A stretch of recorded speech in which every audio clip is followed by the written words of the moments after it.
Hello, my name's Brandon, and we're back looking at something completely different.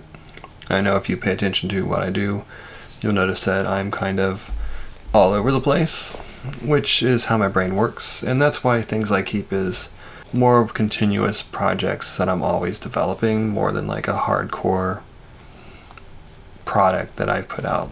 Although they are, in every release, stable and usable, I always feel like I need to improve them. Well, anyways, you see on my screen that this is Foundry VTT with EDGELAND cover. I use the Forbidden Lands premium content for this because the dice roller's the same. But I'm always experimenting with ways to use it to better my solo gaming experience. And so one of the things I really don't like doing is clicking on these links and going to these areas very much when I'm playing. I want it to all be centered, so I'm experimenting with a new way of doing this. Because I want this window to stay open so that when I roll dice, I don't forget that I'm not on this screen and I can see it, you know? I want to be able to roll my dice here, and then I don't want to come in here and try to dig out my character sheet from my journal or from these other things. So what I decided to do is try to make my scenes all the things I might need and see how that works, right? Dice rollers down here, scenes up here with the character sheet, a little bit about the setting, and then these are story trackers, and the story trackers will be like persona, NPC, story, character, and then when I encounter them, I can just drag them where I want. You know, so this character might have, this NPC might have 2 armor, it might have 5 strength, and 1 stem, 1 relevant stem. And then as I fight, I just drag them down. You know, oh, I did 2 damage to it. You know, his armor took a damage because of that. You know, and I just keep dragging them down. So I'm using the tokens, the actor tokens, like you would, you know, your character in a normal VTT, as trackers for my NPCs, essentially. And since this is my first version of this, I'm not too sure how well it will work. And then because the game is solo and it's based on getting mission points to finish your mission, here's just a mission point tracker, you know, of whatever I want it to do, how big the mission is. And I will probably count down. The game itself says to go up, but I might just count down to make this one easier. Now these are not interactive sheets. I can't, you know, the previous version had sheets where you could type into them. And what I'm finding is when I'm recording these on audio, I don't really like to record into the sheet. I like to just go back and review my audio if I have time. But the only other thing is I needed to be able to record damage and just count my stems. So I'm using the same stuff here as I did on the story tracker, are just these tokens. And so as I take damage, I can be like, okay, well, now she has, you know, 3 damage. I must have named them wrong because it just turned blue on me, but whatever, it doesn't really matter. Eventually I want the damage tokens to all be red and the stem tokens to all be blue. But I must have just named them too much alike or something like that. So we'll see how that works.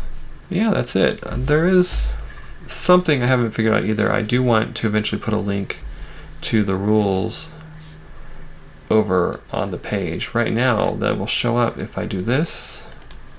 There'll be this little book that pops up here. But if I click around too much, it disappears.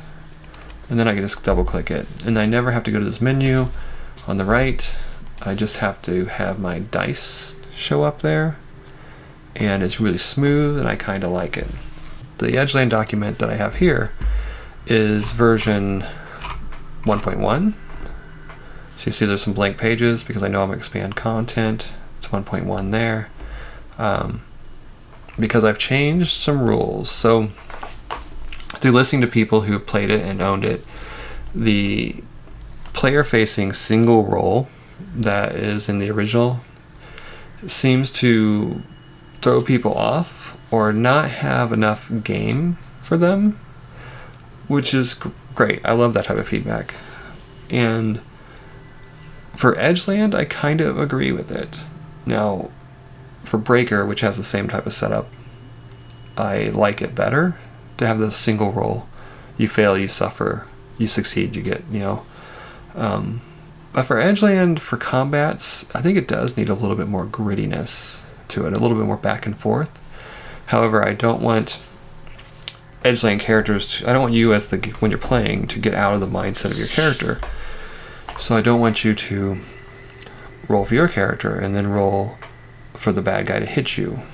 So it's all player facing rolls. So you roll to attack, and then if there's anybody trying to attack you, they attack you, but you roll to defend.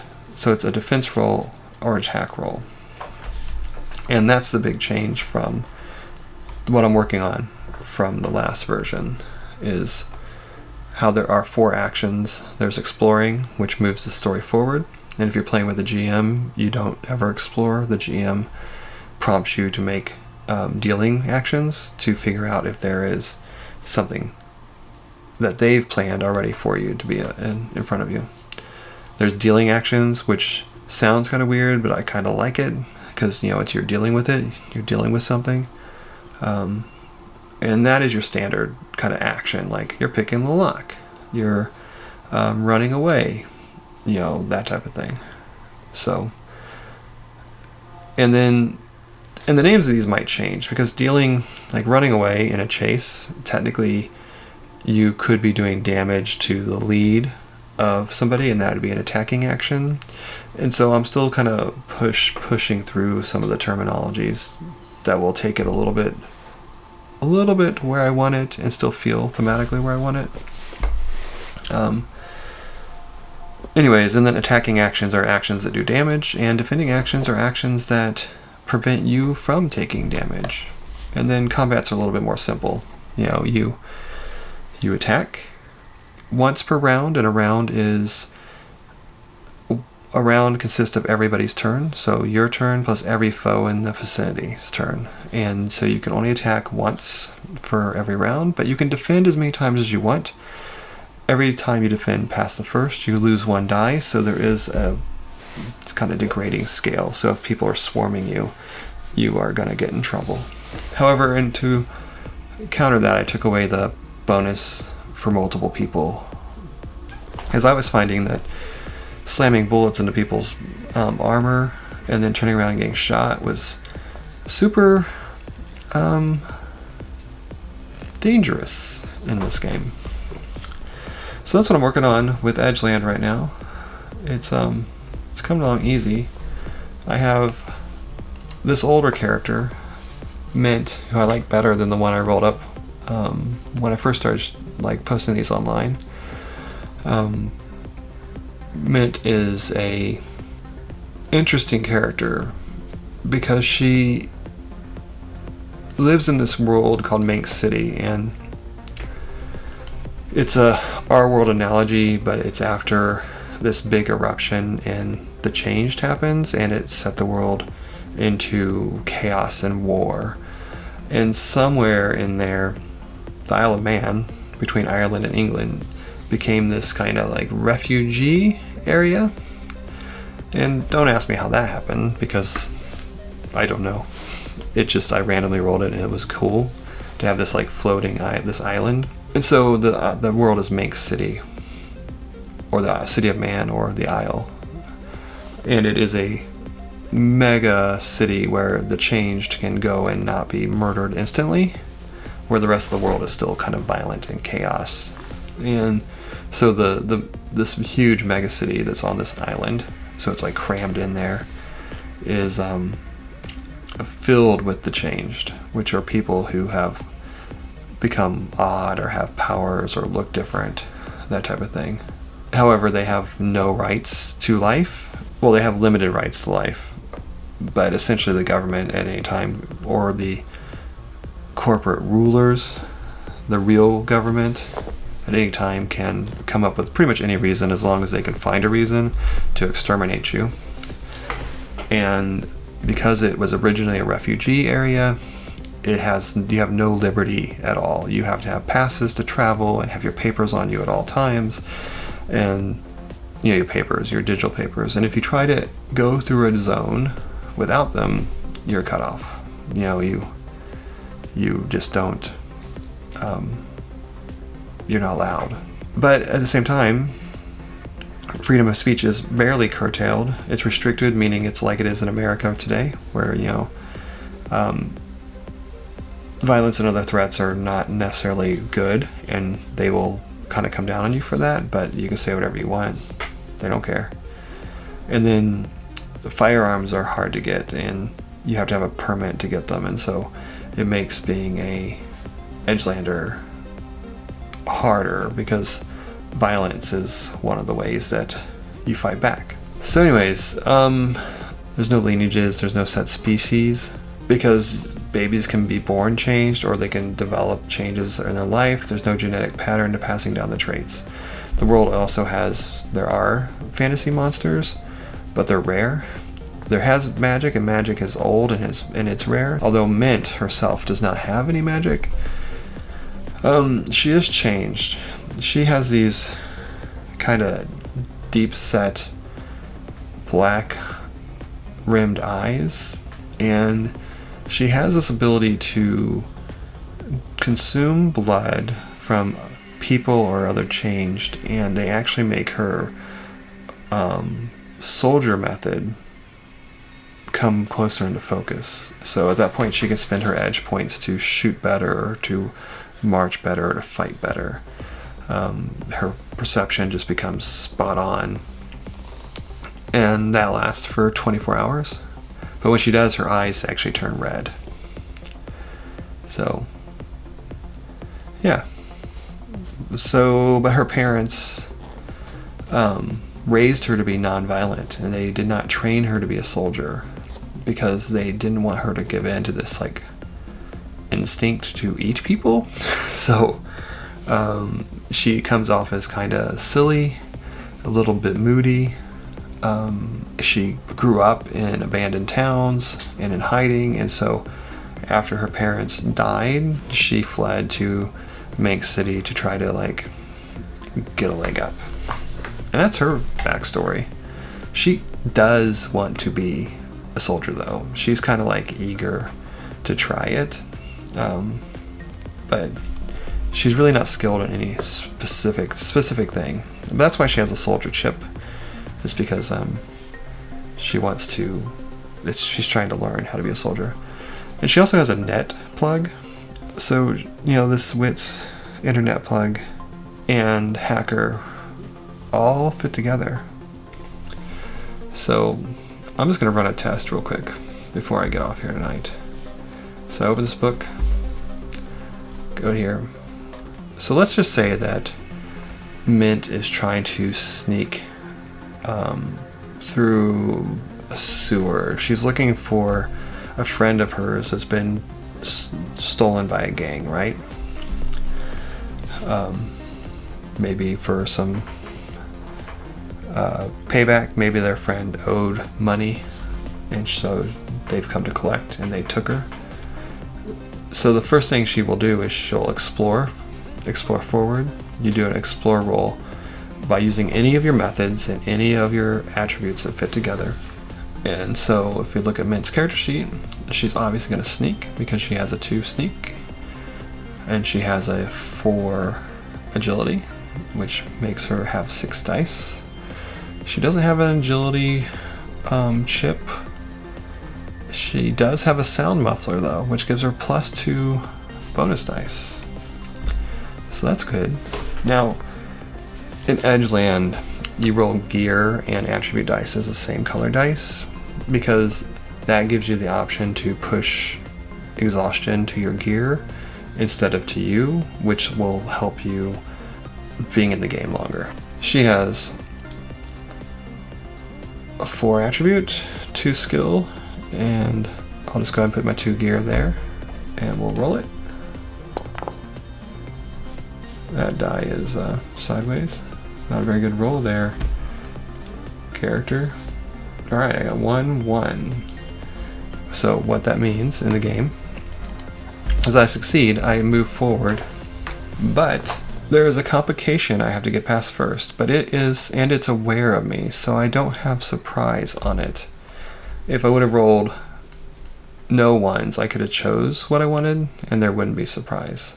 And still, I succeed, so I can still choose what I come up against. And Mint likes violence deep down in her soul, so she's always kind of half looking for a fight. And so she finds one. And that's what she wants. But there's a complication to get past, which is fine. If she would have chose a fight without rolling any ones, she could have had surprise on the fight. And that's the difference there. Now, we'll just say it's just one person. I could go down to my NPC charts and create them, which I'm still working on making a little bit more streamlined. But we're going to just go to the story tracker, and we're just going to put this guy here. We're going to put it strength to 4. We're going to say it has some armor. And we're going to say it has 1 stem, right? Now I did get 1 success, so say if this mission was a mission 10, I would put, because I had 1 success on my explore action, that would go down to 9, so I'd be 1 step closer. Alright, so we got that. There's no initiative in the game. If you just choose what you want to do. Do you want to have them attack you first? But Mint is not that type of person. She's going to attack first. Let's see. She is a much better soldier than she is. Oh, she has a blade of 1. She has a soldier of 2. Alright. Tribute to Slim Pistol, which gives her a bonus of 1. 3 damage, short range. Alright, I can say she's in short range. 1 die, 2 soldiers. So she has wires, which means that this soldier functions like any other base die. So she has 2 method die, 4 base die, and then 1 skill bonus die. Not skill bonus die, gear bonus die. Man, I should do these things when I'm not tired. You know? That would be very good if I did these when I weren't tired. Ooh. So, if I push this roll, her gun is going to break. Or, because in Edgeland, you can switch that out with your attribute exhaustion. She could take 2 exhaustion, or she could take 1 exhaustion and her gun can break. Oh, why not, right? If I push it, let's push it. Don't risk much if you don't push it. Oh, and I risked a lot. Dang it. Alright, so let's see how this works. I'm going to come here. I have 1 damage to my agility. And then I have an X on, not 1, X on my, there we go. So, now, damage on your gun could be just a jammed gun, and I think that's exactly what happens. I think she pulls her gun out, tries to get in position. She trips, hits her gun against the side of the sewer, and then when she goes to fire, it won't fire because of somehow she hit it, and that trip is what caused her exhaustion. Oh boy, now he gets to fire back. Or attack back. I'm just going to have him fire back because why not? I don't roll for him. Instead, I roll for her dodging or moving to avoid it. Now I'm going to say that she's by these rocks that she just tripped into. Any method that would logically work will help her. So because she's a soldier, she's going to go ahead and use that method. See, look, my little thing disappeared again here. She has 1 damage on her agility, so she only gets 3 dice from it. She still gets 2 here, but she doesn't get any gear bonus because she doesn't have any gear that can help her dodge. You know what I didn't use? I didn't use her cybernetics. on her gun. Maybe she just doesn't have it installed right now. And she is rolling really bad today. Look at that. That 1 is on her method die, so she can go. Yeah, I gotta push. She gets hit. So she doesn't dodge. She gets hit. The damage from an NPC or a persona is equal to the damage of the weapon plus their rank. And so the rank is how many successes you need to hit them. So this person does 4 damage to her. 4 damage. She has a jacket with an armor rating of 3. So it protects her from 3 damage, but its armor rating goes down to 2, and she takes a point of strength damage as the bullet slams into her. Not a happy day for her. Look at that damage there. And then I'm going to put an X down here. Why does it keep grabbing 1? X. An X down here, so I know there's 1 X on her armor. So it's down to 2. She slams against the thing. Now, I can do what's called, for her action, so that's the round. She attacked, he attacked. That's a round, they both attacked. Now she has a choice. She can decide to try to unjam her gun instead of attacking back. But I think she's still in a position where she wants her gun. So she's going to do a dealing. She's going to deal with the gun, see? And not try to fire back. So unjamming your gun would be her strength and her mech, because that's mechanic. That's pretty much how you fix things. And she doesn't have it. She just has the strength. She has nothing else to help her with that. No, let's just roll it and see what happens. What the heck? I am so bad with dice lately. Like in the vampire game, I couldn't fail. In this game, I'm just gonna fail all the time. I'm just gonna push that. No. No pushes. So she spends her whole action trying to unjab her gun and trying to run across and dodge this guy shooting her. And he does shoot at her, and so she's going to roll to get rid of that. I rolled 3 dice for my strength. I only had 1. I only had 2 because I was damaged by 1. But hey, I was just so annoyed by it failing. I'm not even going to re-roll because that would make me, I might win. That'd be cheating, re-rolling, because I failed to roll less dice.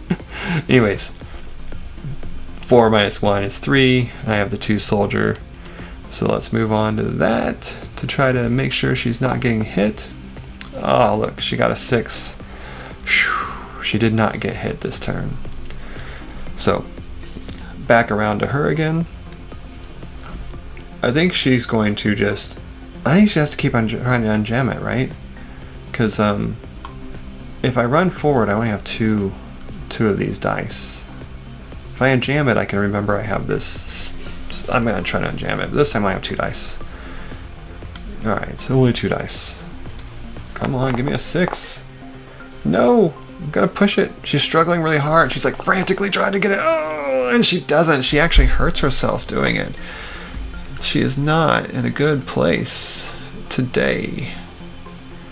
Let's see. Move this to a 2.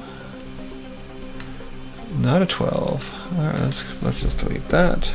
Put the 2 in there. She is frantically running around this place trying to dodge bullets and like hiding behind rocks and trying to unjam her gun. She can't do it. Is getting exhausted. So he fires back again. I mean, now she's down to 2 base dice and 2 skill to dodge. Doesn't do it, but that 1 is at least on that skill dice, so I'm gonna push. Oh yes. Maybe she found a good place to like hide. She's just like, you know, moving badass, trying to move forward. But she's not moving forward. She's staying within that short range because if she moves forward, she loses a die. Whenever you move through range measures, you lose a die. So what do I do? What do I do? Do I Do I keep trying to unjam it? Do I think of something else to do? Do I think about it? I mean, I do have edge now. I forgot about that. I have suffered 2 points, so I do have 2 points of edge. I guess I need edge tokens too, huh? For this. Put this 2 up here too. There we go. I do have edge. I could spin that. Yeah, maybe I'll do that. Let's see. Edge, spinning edge. Alright, so they are just like any other dice. However, if they roll 1, they don't damage me, they cause me to freak out. So, I think I'm going to unjam the gun with my 2 edge dice and my 2 dice from my mech. And I'll just go ahead and put the edge dice under gear because they'll roll 1s for me if I push. I think that might actually only be from a push. Yeah, 1 during a push makes me freak out. So, come on, let me unjam this gun.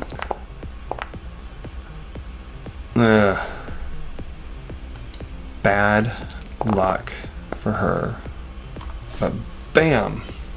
She got it finally. She got it unjammed. And then the guy fires back at her. She's going to dodge it again with her, this time only 2, and her 2 skill. Shoot. Shoot, shoot, shoot. And she does not have a agility stem. I think I'll just take the damage. 3 damage, it does 2. Oh no, that'll break her. That will break her. Oh, but she has a stem. So yeah, I'm gonna take that damage. So because I'm not gonna push this because I don't want my agility to go down anymore, she gets shot. It punches through her armor. Her armor takes 2, but then her armor gets reduced down to only 1. So her armor has taken a lot of damage. And she takes 2 damage, which releases her down to 0 strength, which breaks her. But this stem immediately triggers, and I get a 1d3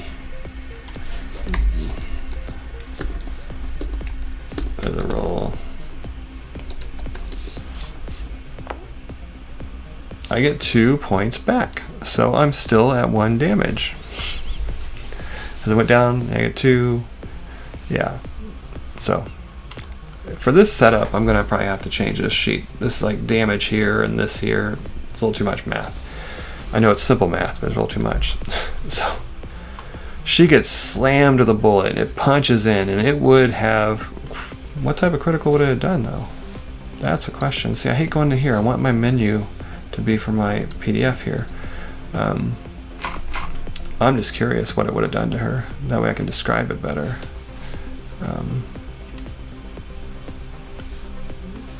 53? 53. Oh, would have severed her leg artery. Couldn't move. More than 1 range at a time. And would have been fatal eventually in a turn. So yeah, definitely glad she had that stem, right? So the bullet pierces her leg, misses the artery, but it slams her into the wall, and like blood goes everywhere. And she about passes out, but before she even falls, the stem picks up and pushes her back on her feet. And now that she has her targeting implant, she has her 2, she might have a chance to actually hit this guy. So let's go ahead and roll that. So we have an artifact die of a d8. We have her gun is unjammed, so it gets her the +1 again. So I should take this away.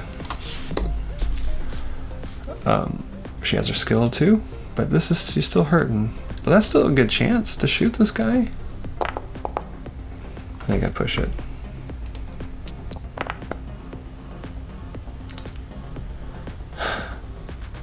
Her dang gun's gonna fucking jam again, man. But she did 2 extra damage to him, so she does 5 damage to him. So his armor takes 2, so it goes down to 1. And so this goes down by 3. 1, 2, 1, 2. So he's down to 1. Nice. So she does like shoot him. Bam, bam. I mean, she's like angry. She's like, and the his bulletproof vest, or his, you know, his like armored, like her clothing is like an armored fashion jacket.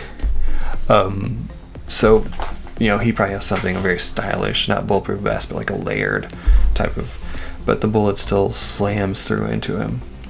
Let's move this X back over here because her gun jammed again.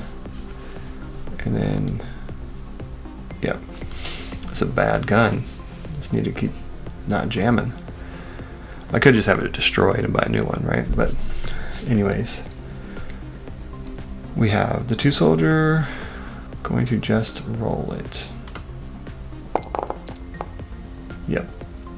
It's not dodging, it's defending, right? So it's not giving the guy a solid target to aim at. He's just not a very good aim, I guess. Or she's just really good at learning how to maneuver through things. And she's just gonna just fire back at him.